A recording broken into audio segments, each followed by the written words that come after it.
प्रिय विद्यार्थियों, आज के हमारे इस वीडियो का जो विषय है वो महर्षि दयानंद सरस्वती के सामाजिक विचार से संबंधित है।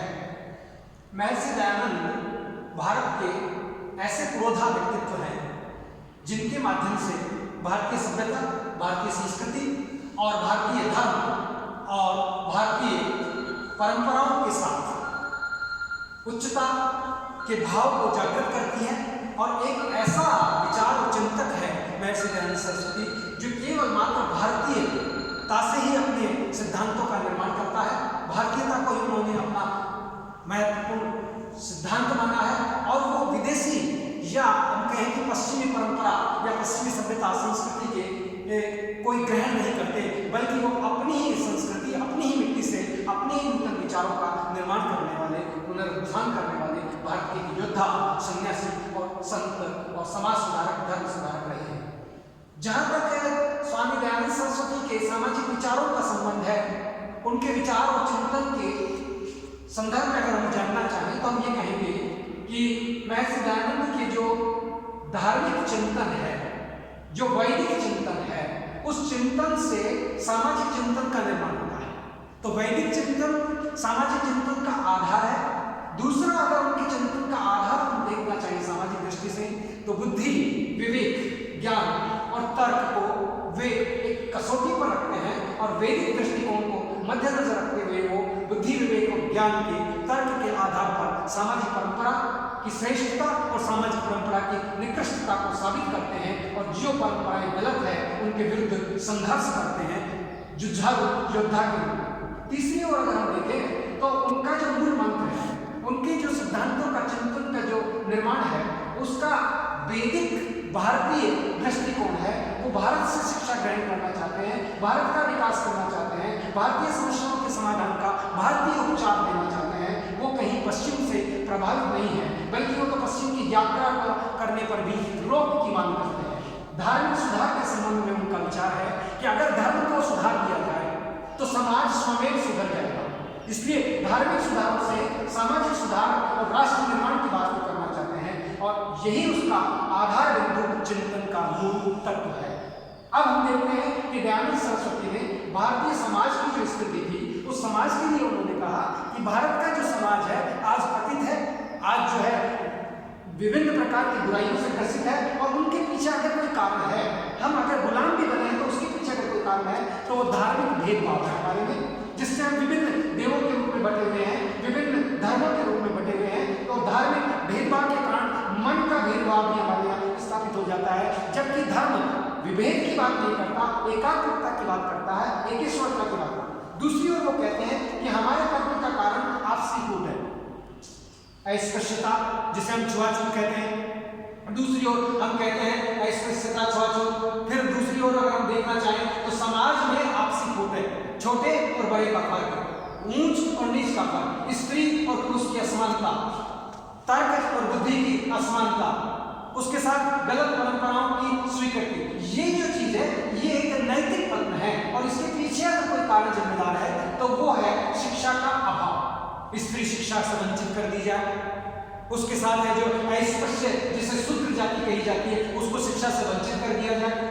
तो देश की अधिक संख्या जो शिक्षित नहीं होगी तो ज्ञान का संचार और विकास कैसे होगा? इसलिए वो कहते हैं कि ये भी हमारे जीवन में अगर हमने शिक्षा का अभाव रखा है और वैदिक शिक्षा जो वास्तविक शिक्षा है, हिंदी भाषा की शिक्षा है, स्वयं निर्माण की शिक्षा है, निर्भीकता की शिक्षा है, वैज्ञानिक शिक्षा, अगर हम शिक्षा को आधार नहीं बनाएंगे तो व्यक्तित्व का विकास नहीं हो सकता। इसलिए शिक्षा का अभाव, आत्मा जो व्यक्ति है उसके असत्य विचार, बुरी आदतें और चारित्रिक निकृष्टता या कहे चारित्रिकहीनता का होना और कुरीतियों का आरंभ, ये जो चीजें हैं ये भारत के पतन का आधार बिंदु है, पतन का कारण। उन्होंने कर्मवाद के स्थान पर कठपुतलावाद को स्वीकार कर लिया, उन्होंने कर्मण्यता के स्थान पर धार्मिक कर्मकांडों को उन्होंने रक्ष दिया जो गलत है। वो ये कहते हैं कि ये धर्म नहीं, ये कठपुतलावाद है, ये धर्म के नाम पर अधर्म है, इसे अस्वीकार किया जाए। इसलिए शुद्ध, सात्विक और सही विवेक जनित जो धर्म है उसके विचार करते हैं कि अगर ये वास्तव में इसकी पालना की जाए तो व्यक्ति में, समाज में विकास हो सकता है। क्योंकि वो ये कहते हैं व्यक्ति और समाज एक दूसरे के पूरक है, एक दूसरे के विरोधी नहीं है। व्यक्ति से समाज और समाज से व्यक्ति, इसलिए ये एक दूसरे से जुड़े हुए हैं। और जब व्यक्ति में सुधार होगा, व्यक्ति शिक्षित होगा, व्यक्ति धार्मिक होगा, व्यक्ति चरित्रवान होगा, व्यक्ति निर्भीक होगा, व्यक्ति स्पष्टवादी होगा, तभी वो विकास कर सकता है, अन्यथा नहीं कर सकता। इसलिए महर्षि दयानंद सरस्वती ने भारतीय समाज की पतनोन्मुख दशा को देखा और उस दशा के सुधार के लिए एक श्रेष्ठ सामाजिक व्यवस्था का निर्माण करने की बात करते हैं। और वो ये कहते हैं कि जो विवेक शून्य अंधविश्वासों से जुड़ी हुई परंपराएं हैं, उनका वो घोर विरोध करते हैं, उसके विरुद्ध संघर्ष कायम करते हैं। अब प्रश्न आता है कि विवेक से मुक्त अर्थात बिना विवेक के अंधविश्वासी जो परंपराएं हैं वो कौन सी हैं? जैसे पर्दा प्रथा, उसी प्रकार बाल विवाह, अस्पृश्यता, छुआछूत, ये जो प्रथाएं हैं, बहुविवाह, एक पत्नी के स्थान पर विभिन्न प्रकार की पत्नियां, विधवा विवाह कर देना, सती प्रथा जो है, इसके साथ विभिन्न प्रकार की सती प्रथा के साथ है जो बाल विधवाओं का हो जाना, ये अशिक्षा, ये जो है ये विवेक शून्य है, जो विवेक के आधार पर, तर्क की कसौटी पर, या जिसे हम कहें विज्ञान के आधार पर ये सही नहीं है। इन सारी प्रथाओं का महर्षि दयानंद सरस्वती विरोध करते हैं और उनके स्थान पर वो ये कहते हैं कि ये जो प्रथाएं हैं, ये प्रथाएं देश के निर्माण में नहीं बल्कि देश के पतन के लिए कार्य है, देश के पतन को प्रभावित करती है। अस्पृश्यता, वो कहते हैं इसके स्थान पर कि जो वैदिक वर्ण व्यवस्था थी वो वर्ण व्यवस्था सही थी, परंतु उसमें जब जाकर के बाद में आकर के उसमें जाति प्रथा में परिवर्तन हो गया, तो वो कहते हैं कि मैं जाति को स्वीकार नहीं करता, मैं वैदिक जो है व्यवस्था, वर्ण व्यवस्था उसे स्वीकार करता हूँ। ब्राह्मण, क्षत्रिय, वैश्य और शूद्र है। वो कहते हैं शूद्र वर्ण जो है वो वर्ण नहीं है, शूद्र व्यक्ति जो है उसके यानी अगर श्रेष्ठ बुद्धिजीवी, ज्ञानी, चिंतक उत्पन्न होता है तो वो ब्राह्मण वर्ण में माना जाएगा, उसको शूद्र वर्ण में नहीं माना जाएगा। इसलिए समानता की बात करते हैं वो, ज्ञान, कर्म और विवेक की बात करते हैं वो, स्वतंत्रता की बात करते हैं वो, वैदिक वर्ण व्यवस्था की शुद्धता को स्वीकार करने का समर्थन करते हैं। और उनका जो समस्त कार्य है वो सारे कार्य सामाजिक पूर्णता के लिए हैं कि समाज परिपूर्ण हो, समाज श्रेष्ठ हो, समाज नैतिक हो और समाज निर्भीक हो और समाज का उत्थान व्यक्ति के उत्थान हो। इस प्रकार जो उनके विचार हैं वो समस्त सामाजिक पूर्णताओं को लिए हुए हैं। और जो देश में व्याप्त अंधविश्वास है, जो कुरीतियां हैं, उन्होंने भारत के निर्माण को विकसित होने से रोका है। भारत को निर्मित करने के लिए, भारत को जागृत करने के लिए एक शक्तिशाली और सशक्त समाज के निर्माण की बात करते हैं। और वो कहते हैं कि ये जितनी प्रथाएं हैं, छुआछूत कहाँ से भारत में प्रवेश करेगी? जब सभी व्यक्ति एक ईश्वर की संतान है तो उनमें अस्पृश्यता कहाँ से हो सकता है? भारत में प्राचीन व्यवस्था देखी जाए तो स्त्रियों को स्वतंत्रता है, स्त्रियों के विवाह करने के लिए उनका आयु का निर्धारण है, स्वयं अपने वर का चयन करने का उनको अधिकार है। ये स्वतंत्रता उनसे छीन ली गई। विवेक युक्त जो है ज्ञान है वो विवेक लुप्त हो जाता है, उन बहुविवाह की प्रथाएं हो जाती। तो वो कहते हैं इवन देन यहाँ पुराणपंथी और दयानंद सरस्वती जो है एक प्राचीनता की ओर जिसे हम लेते हुए कहते हैं वो विधवाओं के विवाह के संबंध में निषेध के विचार देते हैं, परंतु वो कहते हैं कि उच्च वर्ण की विधवाओं के विवाह का निषेध है, निम्न वर्ण की विधवाओं के विवाह का निषेध नहीं है। और बाल्य अवस्था में अगर कोई विवाह है तो उसके विवाह का निषेध नहीं है। निषेध के पीछे वो है कि किसी के साथ वो मर गया तो उसके साथ पत्नी को सती नहीं होना चाहिए, बल्कि वो समाज के निर्माण में अपनी शिक्षा के द्वारा, अपने आर्थिक विकास के द्वारा, स्वतंत्रता के द्वारा समाज को दिशा निर्देश दे सकती है। ऐसे कार्य करें, इसलिए वो शिक्षा को महत्वपूर्ण स्थान देते हैं। समाज के निर्माण के लिए आर्य समाज की स्थापना करते हैं 10 अप्रैल 1875 को।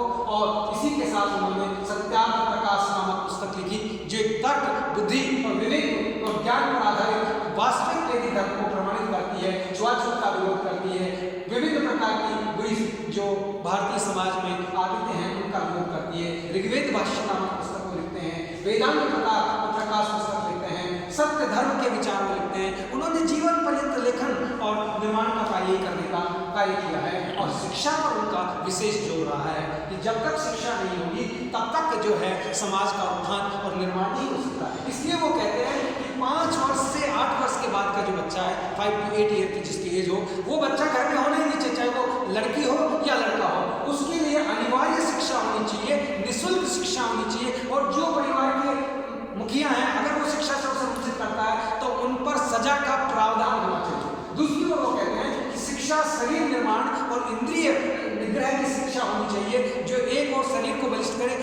व्यायामशाला हो और बुद्धि के लिए विवेक और ज्ञान से युक्त शिक्षा हो, अर्थात बौद्धिक शक्ति का विकास करना उनकी शिक्षा का माध्यम है। और वो ये कहते हैं कि जो वेद है वो विज्ञान के प्रारूप है, इसीलिए वो नारा देते हैं वेदों की ओर ब्रह्मचर्य और चरित्र निर्माण की शिक्षा की बात करते हैं। ये 25 वर्ष तक ब्रह्मचर्य आश्रम है और उस आश्रम का मतलब यह है कि अपने आप के चरित्र का निर्माण किया जाए और चरित्र का विकास किया जाए, और जो 25 वर्ष तक आपने शिक्षा ग्रहण किया है उसका उसके पश्चात पारिवारिक जीवन में उपभोग किया जाए। राष्ट्रीय शिक्षा नीति बनाई जानी चाहिए जो सभी के लिए नीति हो, पूरे देश की नीति हो, जिसमें किसी भी जाति धर्म के द्वारा विभेद न किया जाए बल्कि स्त्री और पुरुष का विभेद न किया जाए, और ऐसी शिक्षा नीति हो हर नागरिक देश का शिक्षित हो। और विद्यालय जो है स्त्री और पुरुषों के लिए पृथक विद्यालय बनाए जाए, इसलिए वो उसमें ध्यान रखने की बात करते हैं। इसीलिए वो गुरुकुल व्यवस्थाओं की स्थापना की बात करते हैं, स्वदेशी भाषा के विचार की बात करते हैं, निर्भीकता और कर्तव्य निर्माण की बात करते हैं। इसी के साथ वो एक चीज और कहते हैं कि ये जो शिक्षा है उस शिक्षा के साथ विवाह भी जुड़ा हुआ है कि 25 वर्ष तक शिक्षा नहीं है तो 25 के बाद विवाह की आयु निर्धारित, अर्थात बालक की आयु 25 वर्ष और न्यूनतम महिला की आयु 16 वर्ष होनी चाहिए। ये तो एक सामान्य है जो श्रेष्ठ विवाह की आयु नहीं है। और वो कहते हैं 48 से 43 साल की महिला और 48 साल के पुरुष की जो आयु है वो एक सर्वश्रेष्ठ उत्तम विवाह की आयु मानी जाती है और मध्यम बीच की आयु को माना जाता है, इसलिए वो विवाह की आयु का भी निर्धारण करते हैं। कहने का अर्थ हुआ कि महर्षि दयानंद सरस्वती भारतीय समाज में व्याप्त जो कुरीतियां हैं उनका विरोध करते हैं और वैदिक विचार जो है उनका समर्थन करते हैं, आश्रम व्यवस्था और वन व्यवस्था का समर्थन करते हैं, शिक्षा का समर्थन करते हैं, देश को जो गर्त में ले जाने वाली प्रथाएं हैं उन सब का विरोध करते हैं और राष्ट्र का निर्माण निर्भीकता, स्वतंत्रता, समानता और भ्रातृत्व के द्वारा करना चाहते हैं, जिससे समाज उत्थान की ओर हो और व्यक्ति का निर्माण समाज का निर्माण हो और व्यक्ति और समाज के निर्माण से राष्ट्र निर्माण हो सकेगा।